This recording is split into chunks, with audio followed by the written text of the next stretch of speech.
Meus irmãos, mil perdões pelo atraso. Ontem eu falei para vocês da inauguração da sede de Jacarezinho, ela foi metralhada hoje. Levamos mais de 40 tiros, uma loucura tendo que ficar lá hoje. E também saí agora lá, um tiroteio, fuzil para todo lado.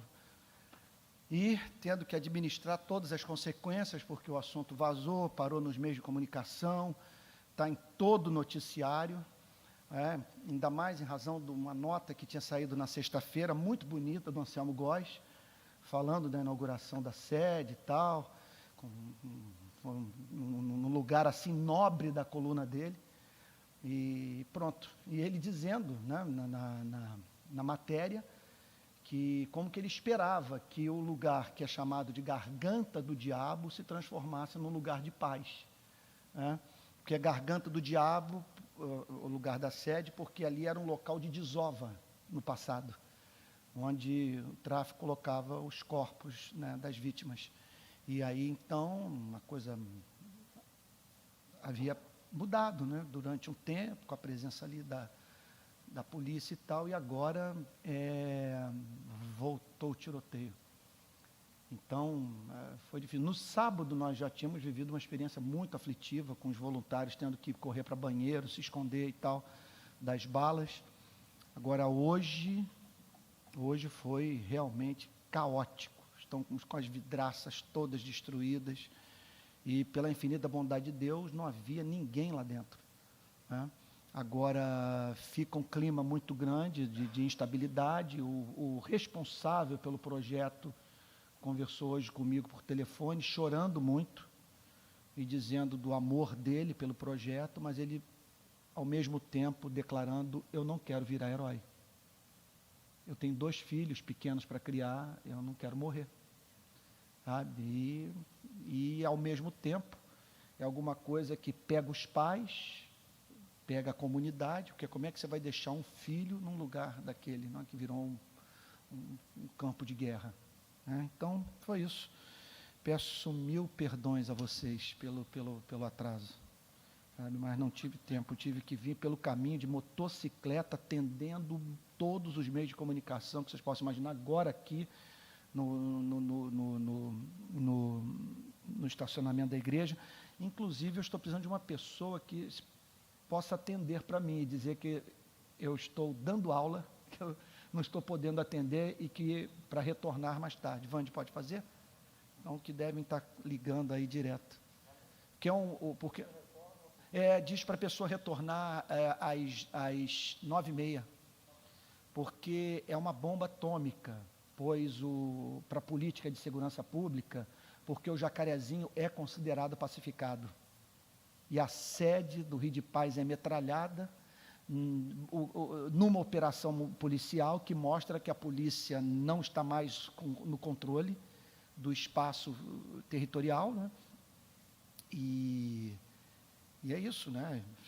Eu creio que é bem provável que se torne um caso emblemático do fracasso do projeto das UPPs. Então, peço muita oração a vocês, porque estão me fazendo perguntas o tempo inteiro que não posso responder. Porque quando você vai trabalhar nesses ambientes, a liberdade de expressão vai para o espaço. Você não tem condição de falar tudo o que vê, que sente, que sabe, né? Mas continuar amando, continuar lutando, continuar acreditando e sabendo, né, estando ciente do fato de que a obra de Deus, ela em geral é isso mesmo, ela avança nessas circunstâncias. É por isso que a Bíblia diz: eis que vos envio como ovelhas para o meio de lobos. É isso. Gente, vamos lá para Efésios, capítulo 5.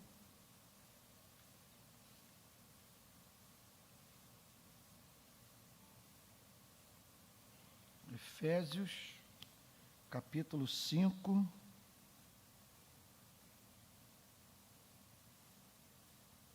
Verso 15.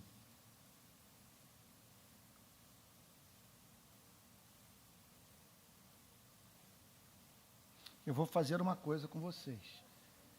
Essa vai ser a menor exposição bíblica da série, pelo seguinte motivo.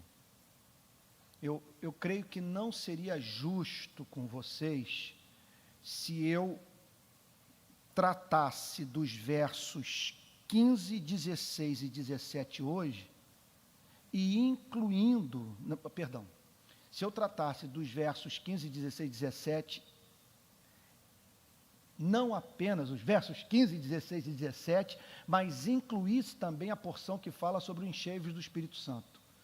O encheivos do Espírito Santo, ele é tão importante no capítulo 5, que eu penso que ele demanda um tratamento só, numa única exposição bíblica. Nós não podemos passar por cima de algo tão importante para a vida cristã, que é o tema da plenitude do Espírito Santo na nossa vida diária. Dá para conceber o valor de uma coisa como essa? Porque os versos de 18 a 21, eles falam justamente sobre isso, sobre a plenitude do Espírito Santo. Agora, o material dos versos 15, 16 e 17 também é tão perturbador, mexe de modo tão profundo com as nossas vidas, que merece um tratamento também todo especial. Então vamos lá, pedindo aí a ajuda do Espírito de Deus, o seu socorro, sua graça, e se a gente terminar mais cedo, se Deus assim nos abençoar, abençoar vocês mais do que a mim, a gente pode ter um espaçozinho para fazer um comentário do sermão de ontem, porque é muito pouco provável que eu não tenha saído daqui chamuscado, né? Quando você trata de fazer uma aplicação prática daquela bem-aventurança, do verso 9 do capítulo 5, levando em consideração o contexto político que o Brasil está atravessando, né? Então, que Deus nos ajude, que a graça de Deus nos socorra. Vamos lá. Portanto, mais uma vez, não dá para você pular. Vede prudentemente como andais. Ele está dizendo o seguinte: olha, o que eu acabei de falar para vocês é tão sério, é tão certo, e tão relacionado ao que de mais importante existe na vida, que é necessário que vocês andem de modo prudente, não como nécios, e sim como sábios.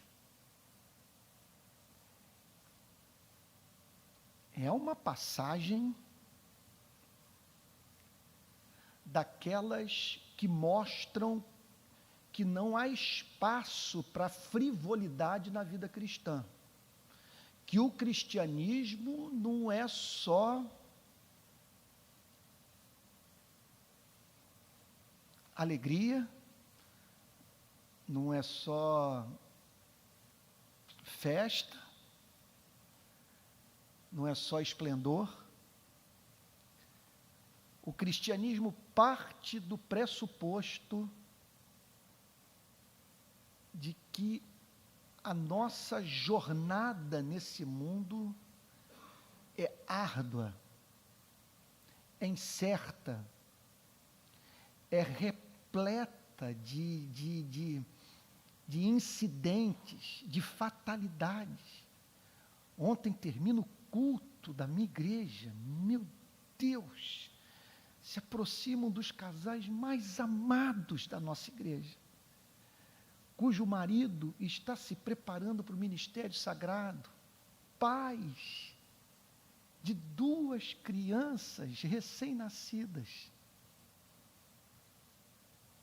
E a moça me procura, me chama para o lado de fora do templo, e chorando muito, fala do diagnóstico de câncer em uma das mamas.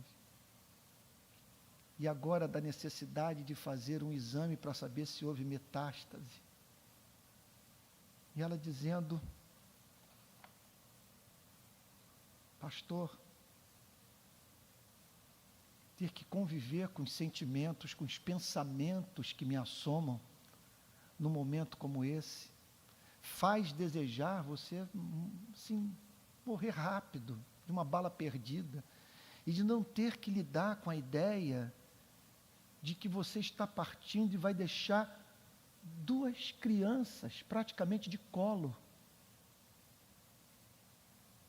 Eu oro com eles e o marido,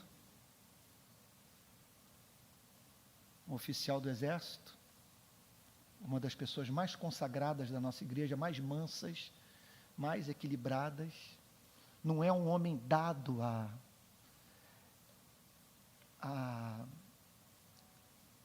expressões públicas de afeto, desata a chorar na minha frente. Então, quando nós olhamos para a vida com todas as ameaças que nos cercam, que podem representar golpes na nossa felicidade, quando nós pensamos nas hostes de Satanás, nas ciladas que são postas no nosso caminho, e não apenas isso, quando nós levamos em consideração os versos anteriores ao verso 15, quando o apóstolo Paulo diz: ninguém vos engane com palavras vãs, versículo 6, porque por essas coisas vem a ira de Deus sobre os filhos da desobediência. Portanto, não sejais participantes com eles, pois outrora erais trevas, porém agora sois luz no Senhor.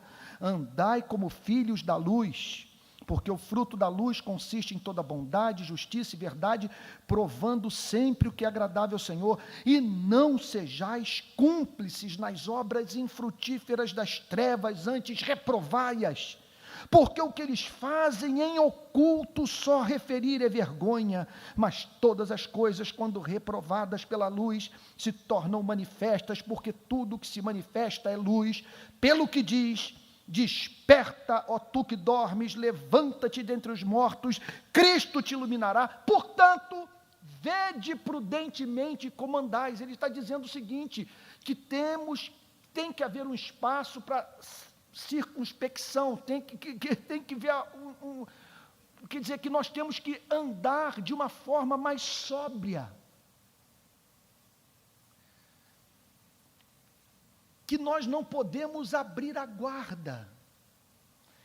Quando ele fala sobre vede prudentemente como andais, parece muito óbvio que ele está dizendo o seguinte: nós estamos travando uma batalha pela nossa salvação. Ele está fazendo eco às palavras de Cristo, que nós vamos entrar no reino de Deus com esforço, que é uma luta, que é uma batalha a ser travada. Então ele diz: sendo a vida o que é, estando nós diante desta gloriosa salvação, de um Deus que se dirige a nós nesses termos: desperta, ó tu que dormes, levanta de dentre os mortos, que Cristo te iluminará, vede prudentemente como andais. Então ele nos chama para a prudência, ele nos chama para nós não corrermos riscos desnecessários, para nós não expormos a nossa vida ao perigo, que nós vivemos num mundo que exige de nós prudência, pois é uma luta para nós construirmos, seja o que for, e é uma coisa impressionante, basta um gesto para nós destruirmos o que levou anos para ser edificado.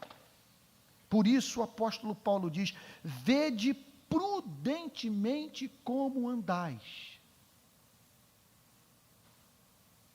O que ele está dizendo, portanto, é que nós devemos antever problemas, nos preparar para ciladas, como diz Lutero, no seu mais famoso hino, Castelo Forte, quando numa das estrofes ele destaca as lutas infernais que nós travamos com Satanás, iguais não há na terra, é uma coisa impressionante. E por isso, mais adiante, ele vai falar sobre a armadura do crente, o escudo da fé, a espada do Espírito, que é a palavra, vede prudentemente como andais. Foi Thomas de Kempis que disse que ninguém, se não me falha a memória, foi ele, que ninguém se apresenta em público sem perigo, exceto se não estiver separado o tempo, no secreto, na solitude, para estar na presença de Jesus. Porque nós temos a vida cristã e o preparo para a vida cristã.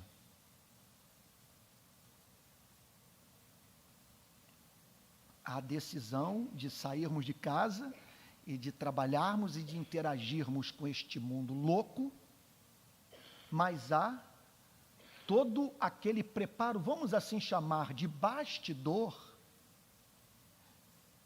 mediante o qual nós investimos na alma.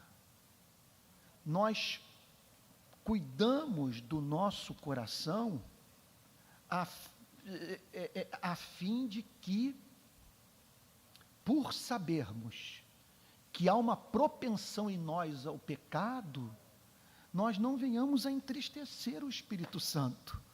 Não venhamos a permitir que, no decorrer do tempo, o nosso coração perca sensibilidade para o mundo do Espírito, o mundo da revelação do amor de Deus na sua palavra. Vede prudentemente como andais. Eu me lembro de Robert Murray McCheyne, famoso pregador escocês, dizendo isso: o meu coração é como pólvora seca, basta uma fagulha para incendiá-lo, por isso que eu preciso mantê-lo umedecido com a graça de Deus, que aquilo que essa expressão do amor de Deus, que nós recebemos mediante a participação na ceia do Senhor, os cultos dominicais da igreja, onde nós ouvimos a profecia, a pregação da palavra, e a Bíblia diz, a fé vem pelo ouvir e ouvir a palavra de Deus, a leitura regular das Sagradas Escrituras, a comunhão com Deus através da oração, o jejum. Lá na nossa igreja, nós estamos começando a ver, usando a linguagem pentecostal, um vento novo, porque tomamos uma decisão que há muito o Espírito Santo estava requerendo de nós, e nós não tomávamos. Separamos agora um tempo regular para toda a igreja reunida buscar a presença de Deus em jejum. Então, sábado agora, toda a igreja, os pastores, os presbíteros, os diáconos, as lideranças de sociedade interna, todos estaremos de jejum pedindo avivamento. Nós temos feito a seguinte pergunta a Deus: qual é a visão que tu tens para nós para 2020, que tipo de igreja que tu queres que nós sejamos em 2020, então estamos jejuando e orando, isso significa andar com prudência, esse verbo andar tem a ver com a totalidade da vida, vede prudentemente como andais, não como nécios, está dizendo, portanto, que o comportamento cristão não pode ser tolo. Quem é o nécio? Vale a pena vocês lerem a descrição que o grande Martin Lloyd Jones faz sobre o nécio. O nécio é o tolo. O nécio é aquele que toma decisão com base em intuição. Alguns dos maiores dissabores que eu tive no ministério sagrado foi contratar pessoas por intuição. Vem o sujeito, me procura, dizendo que está sem campo, precisando de ajuda de todo tipo, e por causa da forma como ele se aproximou de mim, falou comigo, eu me deixei impressionar, o que me moveu então a dizer, mas isso é uma alma boa, isso é uma alma santa, isso é um homem que só precisa de um apoio na vida, e cometi o erro, e não poucas vezes, de ser rápido demais para contratar. de me deixar levar pela impressão de momento e de chamar para trabalhar comigo pessoas cuja vida foi avaliada naqueles poucos minutos ou horas em que permiti que a intuição prevalecesse sobre o raciocínio bem fundamentado. Então, o nécio é alguém que é guiado pelas suas paixões. O nécio é alguém que se recusa a usar o cérebro. O nécio é o tipo de pessoa propensa a pular do pináculo do templo. E o nécio, e quando o nécio é crente, ele se torna exposto às tentações que são peculiares à família da fé, aos crentes. Um não cristão, ele não lida com a tentação de pular do pináculo do templo, esperando que no meio do caminho Deus o ampare. Isso é uma tentação sua, é uma tentação minha.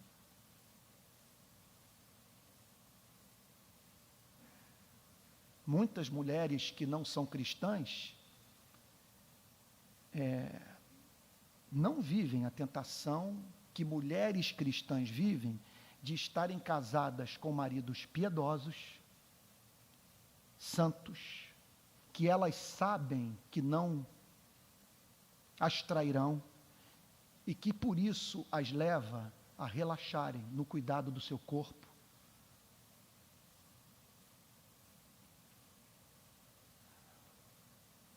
No intercurso sexual, na aparência, porque descansam naquela estabilidade criada pelo casamento. E, obviamente, o mesmo pode acontecer com o homem, que por saber que está casado com uma mulher piedosa, abusa do amor da esposa.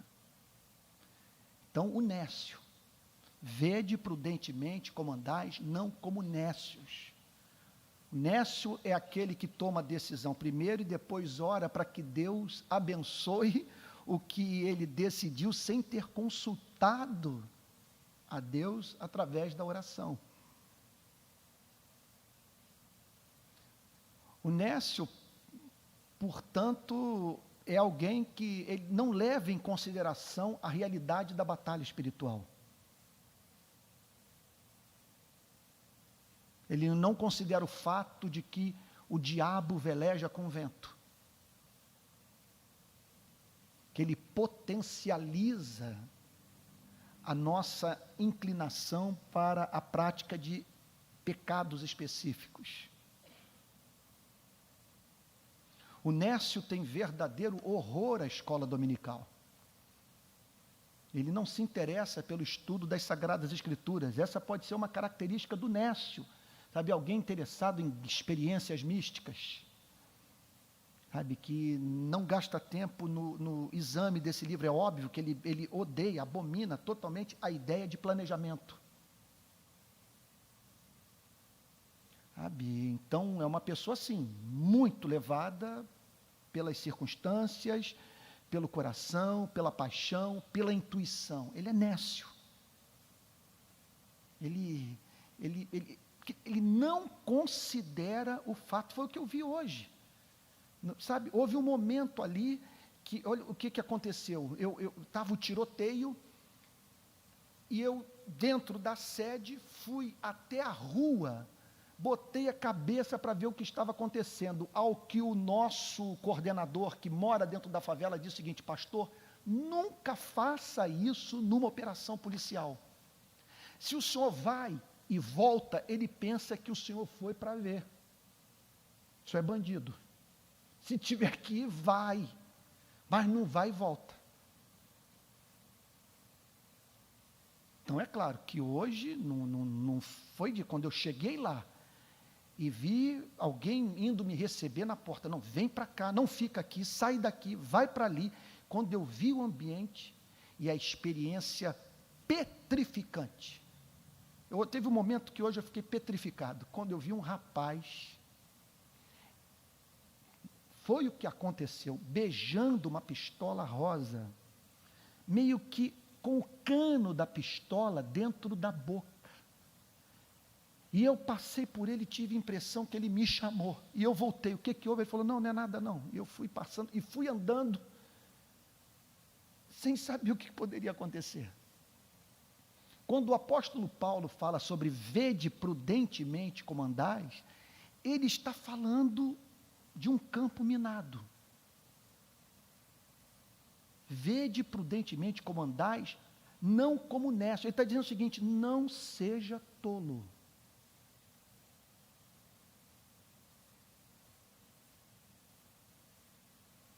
Ele está dizendo o seguinte, a vida não nos ajuda.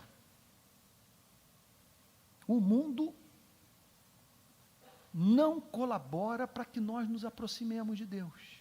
E nós só não sucumbimos porque o nosso Deus é um Deus que ouve a oração do Pai Nosso. E não nos deixes cair em tentação, mas livra-nos do mal, pois teu reino, o poder e a glória para sempre. Amém. É impressionante, gente. Vede prudentemente como andais, não como necios. Ontem eu estava na igreja, onde eu preguei o mesmo sermão de ontem à noite aqui na Betânia, mas por algum motivo toquei em assuntos que não abordei aqui, usei ilustrações que não usei aqui, e uma delas que me chamou a atenção, quando eu estava falando sobre ser humilde de espírito, lá na igreja, lá na Barra, eu falei sobre o grampo que está na vida de todos nós. Há um grampo na sua vida, há um grampo na minha vida, e um dia nós vamos ouvir essa fita rodar, um dia nós vamos ouvir a nossa voz do grampo, o grampo. Francis Schaeffer é que diz isso, sabe, que nosso Deus é um Deus que grava todos os julgamentos morais que nós fazemos. Você julga alguém, você profere alguma espécie de avaliação moral e a tecla de gravação é acionada por Deus. O que Francis Schaeffer diz é que um dia nós vamos ouvir a nossa voz. Vamos ouvir todos os julgamentos que nós fizemos. Você não presta, fulano é canalha, não sei quem é corrupto, sabe? E aí uma pergunta nos será feita. O que você pode dizer sobre a forma como conduziu sua vida à luz de tudo aquilo que você exigiu do próximo?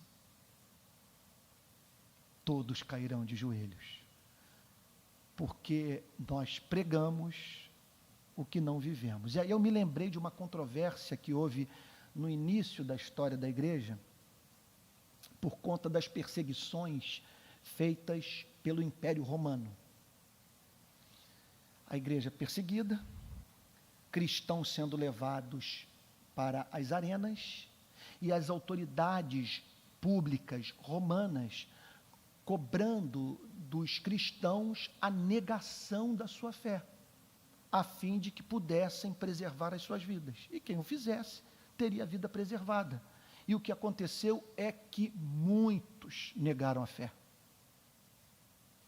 Todos nós temos conhecimento das maravilhosas histórias de cristãos que resistiram à perseguição e que foram parar literalmente nas arenas romanas. Mas houve aqueles que não resistiram e que negaram Jesus Cristo. Aí, o que aconteceu? Surgiu uma controvérsia na igreja. Que controvérsia foi essa? Tem validade o sacramento ministrado por um bispo que negou Jesus Cristo no momento da perseguição? Tem validade o batismo daquele que foi batizado por um apóstata? Mas o problema maior não foi esse. Foi quando os que negaram quiseram voltar para a igreja. E aí, olha a cilada infernal. Os que perseveraram não todos, mas uma fração significativa deles, permitiram a si mesmos caírem no outro tipo de pecado, porque eles fecharam as portas da igreja para os que se arrependeram de terem negado Jesus Cristo. Não os trataram com misericórdia. Então vocês vejam que nós vivemos num mundo no qual podemos ser traídos pelas nossas virtudes, gente. Nossas virtudes. Algumas das pessoas mais arrogantes que eu conheci na militância na rua são pessoas que trabalham em favela. Impressionante. Trabalham com movimento social. Em que consiste essa arrogância? Arrogância de estarem cuidando de pobre. Arrogância de estarem fazendo bem. E elas então olham todos de cima para baixo. Tratam a todos com desprezo. Menosprezam aos demais, pelo simples fato de dominarem o vocabulário, o sociologuês, o dialeto da favela, de conhecerem toda a dinâmica da vida numa área que está sob domínio armado de facção criminosa. E aí então você se depara com alguém intragável. Intragável, uma das coisas mais difíceis que eu pude observar nesse tempo de trabalho em comunidade pobre, é de você conseguir desenvolver parceria com os demais movimentos de direitos humanos, com as demais ONGs. Todos se acham detentores do monopólio da verdade.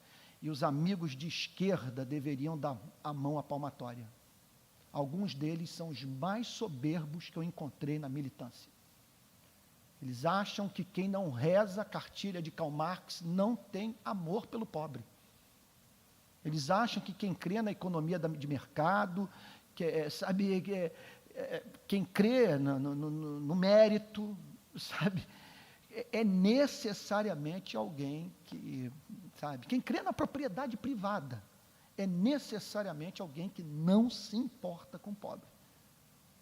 Então, quando o apóstolo Paulo olha para um mundo no qual até nossas virtudes podem nos levar a cair, um mundo que nos ameaça espiritualmente por todos os lados e dentro do qual, ou no qual nós temos que lutar pela nossa alma, ele diz: vede prudentemente como andais, não como nécios, não sejam tolos, usem o cérebro, parem para pensar, procurem conselhos santos, não abram mão da vida de oração, dos momentos de solitude, com as escrituras abertas em comunhão com Jesus Cristo.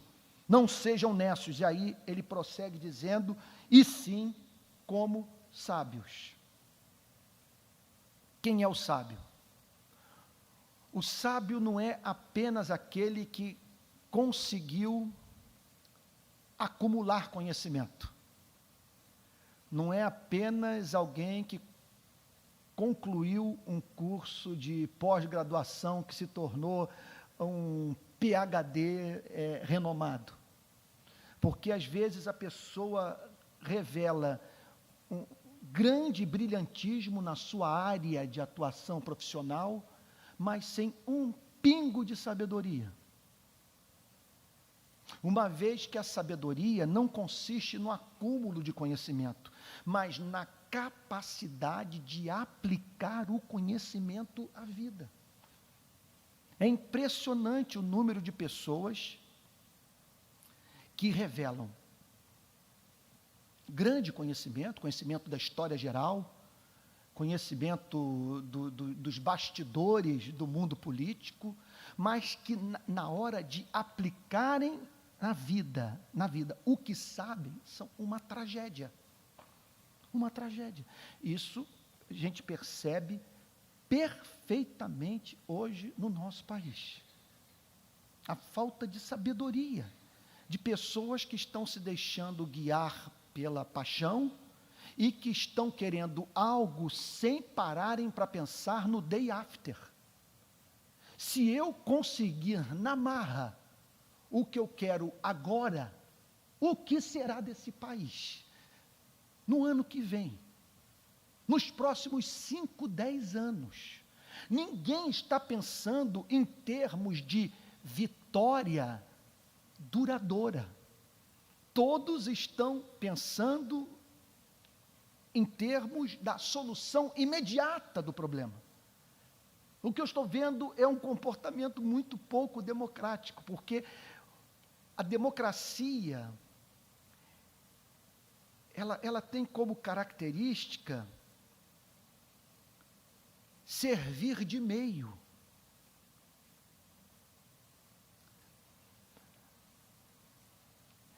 Ela não é apenas o fim, ela é o meio. E qual é a vantagem de você ter a democracia não apenas como fim, mas como meio? A vantagem consiste no fato de que, embora as conquistas democráticas sejam mais lentas, elas são mais duradouras. Então, sabedoria.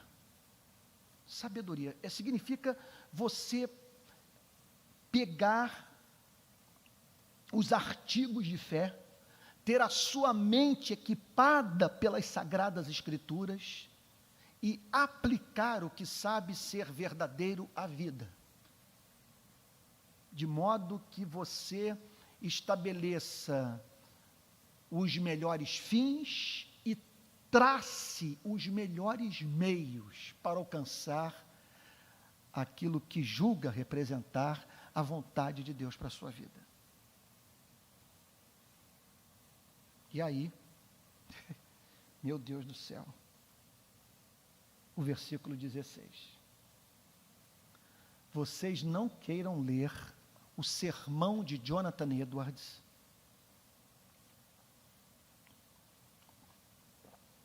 sobre o verso 16. Preciousness of time. Eu traduzi esse sermão, se vocês digitarem no Google a preciosidade do tempo, vocês vão chegar na tradução que eu fiz desse sermão. A preciosidade do tempo. Como que ele trabalha o texto? Primeiro ele começa ajudando a sua igreja, porque ele pregou esse sermão no século XVIII, nos Estados Unidos. Ele trata de ajudar a sua igreja a entender o significado da palavra remir, que tem o sentido de você ganhar alguma coisa, de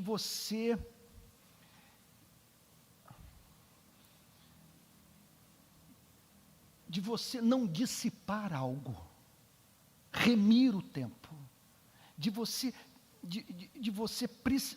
preservar e tirar o melhor proveito daquilo que tem, remindo o tempo. Aí depois dele fazer essa análise do significado da palavra remir, meus irmãos, ele passa a falar sobre o sentido de remir o tempo. Primeiro, ele começa por analisar no sermão a importância do tempo. E ele diz a seguinte coisa: o tempo é um bem precioso. A primeira declaração dele no sermão, a primeira divisão, são mais 5 divisões. O tempo é um bem precioso. E aí ele começa a desenvolver o pensamento. Eu amo esse tipo de sermão. Durante muito tempo eu preguei assim. Ultimamente eu tenho pregado mais verso por verso. Mas durante muito tempo eu segui o tipo de pregação de Jonathan Edwards. Análise do texto, apresentação da doutrina que está presente no texto, depois o desenvolvimento das ideias, sabe, de forma linear, com uma exposição bíblica que tenha princípio, meio e fim, que se faz valer de passagens do Antigo Testamento, do Novo Testamento, procurando firmar cada ponto. E após o desenvolvimento das ideias, das divisões do sermão, que tinham como objetivo confirmar a doutrina, provar a doutrina, aí, gente, ele passava para as aplicações práticas. Ele pegava cada divisão do sermão e tratava de mostrar as consequências práticas. Então, ele introduz o sermão, conforme ele disse, fazendo uma análise do verbo remir. Depois ele passa a falar sobre o sentido de remir o tempo. E começa por declarar que o tempo é um bem precioso. Por que o tempo é um bem precioso? Porque a nossa felicidade nessa vida e na vinda vindoura depende do uso do tempo. Aí ele faz uma afirmação daquelas que você tem vontade de cair de joelhos e dizer: Pai, tem misericórdia de mim. Ele diz o seguinte: o tempo é algo que lhe é oferecido. Se você o recebe, ele é seu. Se você não o recebe, você o perde para sempre. Você nunca mais o tem de volta.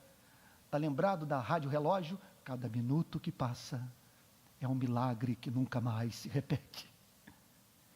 Aí ele vai para a segunda divisão.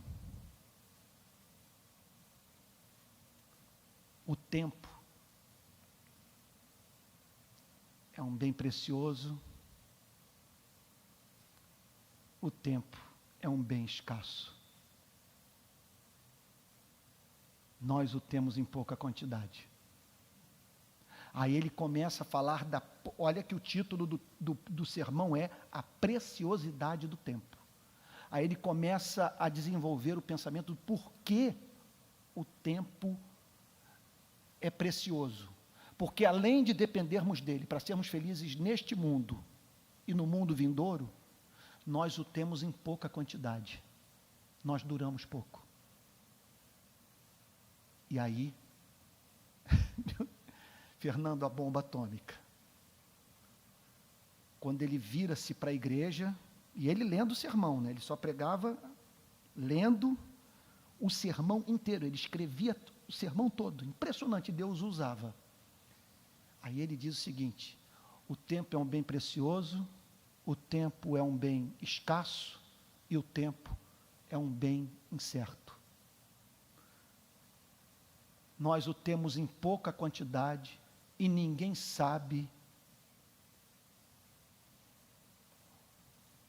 o quanto dessa bênção ainda lhe resta. Aí, quando ele desce para as aplicações práticas, é uma coisa impressionante. Ele desenvolve um diálogo direto com a igreja.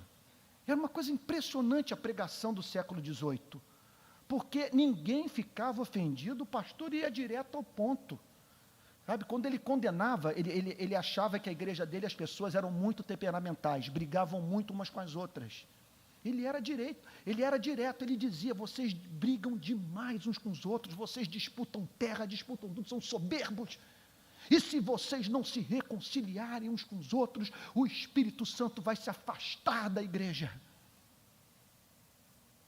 E quando ele falou sobre o tempo, ele começou a trazer à memória da igreja as histórias de membros da igreja que tiveram morte repentina. E aí ele começa a falar sobre esse fato. Ele diz: isso é um fato acachapante, sabe? É por demais óbvio. Quer dizer, é um fato para o qual há evidência empírica, que nós não temos o controle da vida, que hoje estamos aqui e subitamente desaparecemos. Então, como remir o tempo? Remindo o tempo. O que significa remir o tempo? Usar o tempo para os propósitos que mais glorifiquem a Deus e mais atendam às reais necessidades do espírito humano. Especialmente após, obviamente no nosso caso, após a obra de regeneração. Quer dizer, ele está falando aqui para os regenerados, obviamente, remindo o tempo. Agora, remindo o tempo porque os dias são maus. Porque são dias que militam contra a fé, militam contra a nossa paz, contra o nosso bem-estar espiritual. São dias enervantes, onde as coisas, elas trabalham duro para subtrair de nós essa bênção que Deus oferece a você e a mim, a fim de que tiremos dela bom proveito, para nos aproximarmos de Deus, para fazermos o bem, para expandirmos o seu reino, sabe? E vivermos de uma tal maneira que quando o dia da nossa partida chegar, se ali nós pudermos, sabe, olhar para trás, se houver a possibilidade de podermos dizer, combati o bom combate, completei a carreira, guardei a fé, nós olharmos para a nossa vida pregressa, vermos rastro de salvação, remindo o tempo, gente. Então é óbvio que nesses dias de comunicação farta e fácil, nesses dias de tantas ofertas de prazer, como que nós precisamos ter domínio próprio, a fim de não permitir que o tempo curto que nos resta seja gasto com aquilo que não satisfaz a alma. Remindo o tempo, porque os dias são maus. Então vocês vejam aqui o realismo bíblico. Vocês vejam, é interessante isso, né?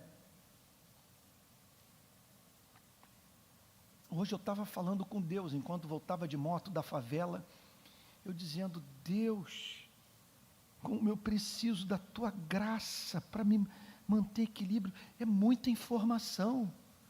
Senhor, não é à toa que os meus cabelos estão ficando brancos, totalmente brancos, porque, Senhor, tiroteio na favela, o meu país em convulsão, a irmã da igreja com câncer de mama, os irmãos se engalfinhando na internet por causa de política.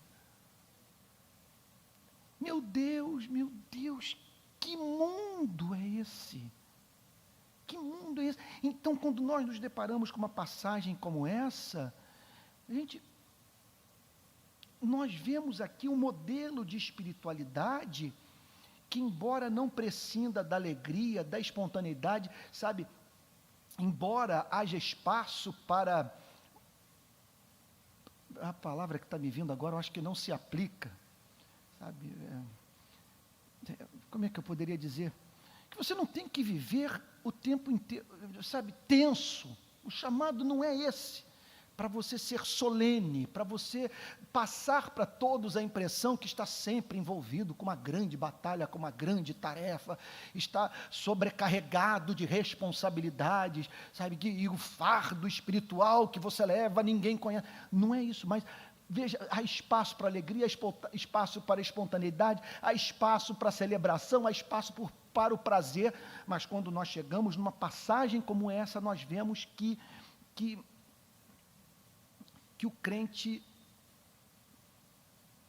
não pode ser tolo, não pode, sabe, não há espaço no cristianismo para frivolidade, não há espaço, por exemplo, para você descansar na fé. O que eu estou querendo dizer com isso? Aquele tipo de descanso que o leva a se comportar de modo irresponsável. O que o apóstolo Paulo está dizendo é que os tempos, em suma, o que ele está falando aqui é o seguinte: a vida não é fácil. Nós temos que atravessar um deserto coalhado de serpentes abrasadoras. Por isso, como nós estamos numa luta pela preservação da nossa alma, vede prudentemente como andais, não como nécios, e sim como sábios, remindo o tempo, porque os dias são maus. Que Deus os abençoe, amados irmãos.